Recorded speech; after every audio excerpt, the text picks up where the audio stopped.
গোটা ত্রিপুরা রাজ্যে এই সময়ের মধ্যে এমনভাবে নেশা সামগ্রী উদ্ধারের ঘটনা সামনে আসছে, যার পরিপ্রেক্ষিতে রীতিমতো বলিষ্ঠভাবে দাবি করা যায় এই সময়ের মধ্যে গোটা ত্রিপুরা রাজ্য নেশার একেবারে মুক্ত অঞ্চলে পরিণত হয়েছে। এরই মধ্যে ত্রিপুরা রাজ্যের 3 জেলা, উত্তর জেলা, ঊনকোটি জেলা এবং ধলাই জেলাতে পৃথক পৃথক সফল অভিযানের মধ্য দিয়ে প্রায় 5 কোটি টাকার আর্থিক অর্থমূল্যের বিভিন্ন প্রকারের নেশা সামগ্রী উদ্ধার করার খবর সামনে এসেছে। সবচেয়ে তাৎপর্যপূর্ণ বিষয় হচ্ছে এই অভিযানগুলোর সাথে মহিলা সহ ইতিমধ্যে 9 জনকে গ্রেফতার করা হয়েছে। এই সংক্রান্ত বিষয়ে আগরতলায় অবস্থিত ত্রিপুরা পুলিশের সদর দপ্তরে এআইজিপি রণধীর দেববর্মা সংবাদ মাধ্যমের সাথে কথা বলার সময় উপরে উল্লেখিত বিষয়গুলো দাবি করেন।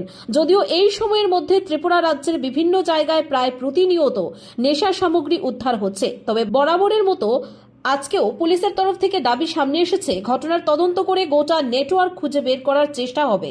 তবে এখন দেখার বিষয় আদতে পুলিশ কতটুকু সফলতা দেখাতে পারে। আজ 15 ডিসেম্বর 2025 তারিখে গোপন তথ্যের ভিত্তিতে উত্তর জেলা, ঊনকোটি জেলা এবং ধলাই জেলায় 3টি বিশেষ অভিযান পরিচালনা করা হয়েছে।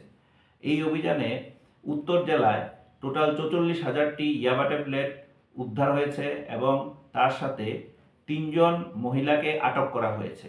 উদ্ধারকৃত ইয়াবা ট্যাবলেটের বাজার মূল্য 2,50,00,000 টাকা।